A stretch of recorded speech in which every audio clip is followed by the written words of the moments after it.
السلام عليكم خوتي خواتاتي، مرحبا بكم مره اخرى في فيديو جديد. كنتمنى تنال الاعجاب ديالكم وتلقاكم صحه وسلامه.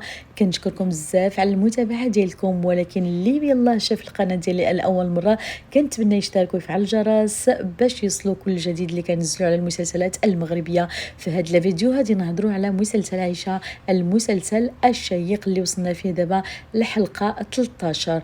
مسلسل كيتعرض كل يوم الاثنين على الساعه 9:30. وكما كتعرفوا ان الحلقه 13 ما تعرضتش هذا الاسبوع لان كانت هناك واحد مباراه كره القدم هامه جدا، لهذا تاجلت الحلقه ان شاء الله الاسبوع المقبل الاثنين المقبل على الساعه 9:30. غادي نشوفوا هذه الحلقه الرائعه المشوقه، فيها بزاف ديال الاحداث كنتظرها الجميع. كما شفنا عيشه دخلت للسجن، كلشي كيتعذب، كلشي كندم، كلشي كيفكر كيفاش ينقذها وكيفاش يطلب منها السماحه. ولكن كما عرفتوا زهره وقفات لكل شيء في وجهه، قالت لهم حتى انا ما بغيت حتى شي واحد يساعد ليا بنتي، انا اللي غادي نخرجها. وهضرت مع نعيمه اللي قالت لها انا غادي نمشي عند داوود ونجيب الفلوس، قالت لها ما حدك تما، انا غادي نبيع سميتو الدار ونبيع المصبنه وغنعطيك حقك الورث ديك، ما بقيتش نشوفك حتى انت وخديجه بعدوا عليا، انا ساخطه عليكم. وغادي تاخذ الباقي، غادي تمشي تخرج تدفعهم المحامي. ولكن كما كتعرفوا عيشه راه ماشي غير سرقات، عيشه راه كان عندها بزاف ديال التهم، عيشه خانت الامانه، عيشه زورات، واخا تيعطيو الفلوس غادي تبقى عيشه. ولكن غادي يحاولوا، غادي يديروا المحامي وغادي يستنفوا باش يخرجوها هي بكفاله، وغادي تخرج بكفاله. ولكن غادي تجي غادي تصدم بزاف، غادي تلقى كلشي تغير، غتلقى المصبنه تباعات اللي قالت لها حافظي عليها وهي اللي حافظت على هاد الشهود الورد كلشي.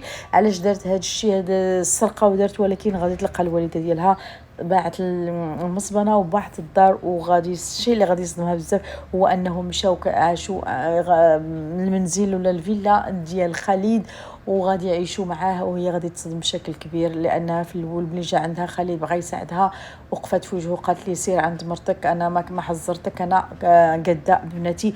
ولكن غتلقاهم هما مشاو عنده وبداو كيتوالموا معاه. وحتى مريم غتلعب واحد الدور كبير بزاف باش تربط بين خالد وبناته، غادي تصالحوهم، غادي يتحاولوا. ولكن الشيء اللي غادي يجعل البنات يسمحوا لخالد ويتقبلوه كوالد هو انهم اللي غادي يعرفوا بان الورث ديالهم ما ضاعش، خصوصا مزارة هي بان غيعرفوا بانه هو الزوجه ديال، خصوصا الزوجه ديالو اللي شرات الدار وشرات المصبنه هي اللي عطات الفلوس. والشيء الجميل جدا هو انهم كتبوا هذا الشيء كلشي، كتبوه بسميت البنات وبسميت عائشه، اذا الورث بقى لهم. وفي نفس الوقت غادي تكون خديجه ونعيمه خرجوا من الورث لانهم غادي يشدوا الحق ديالهم.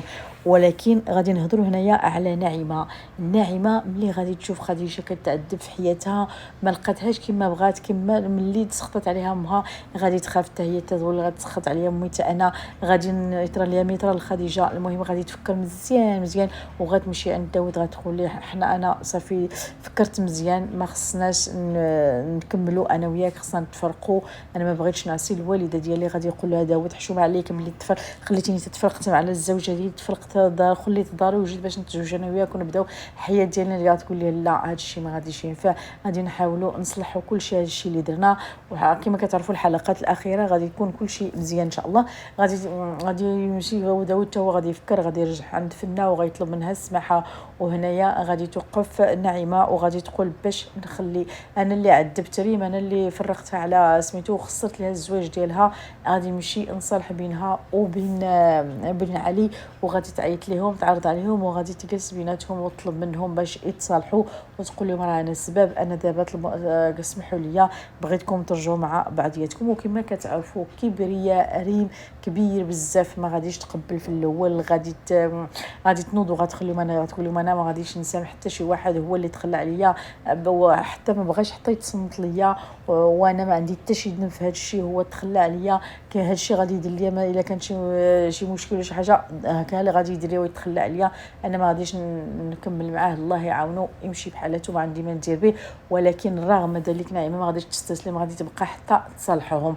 وحتى امي زهراء غادي تدخل، لان كما كتعرفوا علي عزيزه على امي زهراء، غادي تقول لها صافا بنتي اسمحي ليه وسيري للزوج، سيري تزوجي، ديري العرس، ديري الدار ديال، وسيري للراجل ديالك وسمحي ليه، راه كما كتعرفي راه هو دار داك الشيء بلا هو كيدافع على الوالده ديالو. هذا الشيء راه طبيعي، ولكن ريم غادي ترفض باش ترجع ليه. غادي كلشي غادي يتحامى عليها، كلشي غيطلب منها سماح، حتى الوالد ديالها خالد غادي يدخل حتى هو يعني ولا حيت غادي تسامح معاه، غيقول لها الا كنت انا عزيز عليك خصك ترجعي ليه، هو مسكين مرا ما داك الشيء صافي طرا، خصكم تسامحوا وصافي راه كلشي المشاكل دابا راه تحلات. اما كما قلت لكم خديجه اللي غادي تكون الضحيه في هذا المسلسل كله، وضحيه ديال الدعوات ديال الوالده ديالها، لانها غادي تتعرض لواحد الازمه كبيره، غتمشي للسبيطار وغادي تفقد الجنين ديالها وغادي تفقد حتى الروح ديالها، غادي تموت في النهايه ديال المسلسل، وكل شيء غادي تصدم عليها، كل شيء غادي يبكي، كل شيء غتبقى فيه خديجه، لانها ما في الاول ما اهتمتش براسها، ما اهتمتش بالحمل ديالها، كانت مهتمه غير بعيشه وبامها، كطلب منهم سماحه وتابعاهم واخا هي مريضه وعندها الالم، ما داتهاش في داكشي. الاهم عندها هو التصالح مع الوالده ديالها، ولكن في النتيجه كما كتشوفوا راه غادي تكون النهايه ديالها هي الموت، هي والجنين ديالها. وهنايا غادي تصدم امي زهره. في الاول غطلب منها عائشه تقول لها سيري سمحي ليها مسكينه، صافا ماما عفى الله عما سلاف، خلينا نتجمعوا ثاني كعائله، نخرج دابا من الحبس خلينا نتجمعوا. ولكن امي زهره قرشها راسها قاصح، ما غاديش تبغي تسامحها، ولكن في الاخير غادي تندم واحد الندمه كبيره، وغادي تحاول تسامح مع نعيمه حتى هي. غادي تشوف بان من الاحسن تجمع بناتها ويعيشوا كما كانوا في السابق، وعيشه غادي تجمع مع بناتها وغتعيش معهم. ساره حتى هي غادي تبغي تفرح الوالدين. هذا الشيء في الحلقات الاخيره المتبقيه كما كتعرفوا بقاو 3 الحلقات، غادي نشوفوا حتى ساره غادي تفكر مزيان باش تفرح الوالده ديالها اللي تعذبات عليها، غادي تمشي تقرا، وحيت كما تعرفوا هي راه قرايه، غادي تزير راسها وغادي تنجح بالمجهود ديالها، وغادي تخرج طبيبه كما بغاتها عائشه، وغادي تفرحها بشكل كبير. وحتى سميتها اماني غادي تفرق تتبع تطلق من مهدي، وغادي تبدا حياتها من جديد، وغادي تخلى عليه هو. غادي تكون عنده واحد الصدمه كبيره، غادي يندم ملي كان كيضربها وممكن كيستغلها، ملي غادي تخرج ليه من بيديه غادي يندم، غيقول ما غاديش نلقى مازال بحال اماني. ولكن اماني غادي ترفض ترجع ليه، لانها اكتشفت بانه كيبغي غير فلوسها، ما بغاهاش هي كشخص، كيبغي غير يستغلها وياكل لها فلوسها. المهم اماني غتبدا حياه جديده بفضل الوالد ديالها، وغادي تخطب حتى هي، وغادي تبدا حياه جديده مع راجل اخر.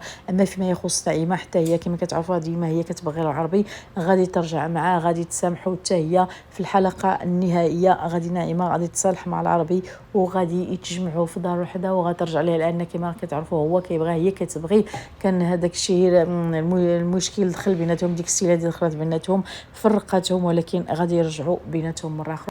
هذه غير بعض التوقعات اللي كنتوقعوها على المسلسل عيشه، والاحداث اللي غادي نشوفوها في الحلقات المتبقيه. كما قلت لكم 3 الحلقات اللي بقات، كنتمنى هذه الاحداث تنال الاعجاب ديالكم، وتشاركوني نتوما التوقعات ديالكم على هذا المسلسل.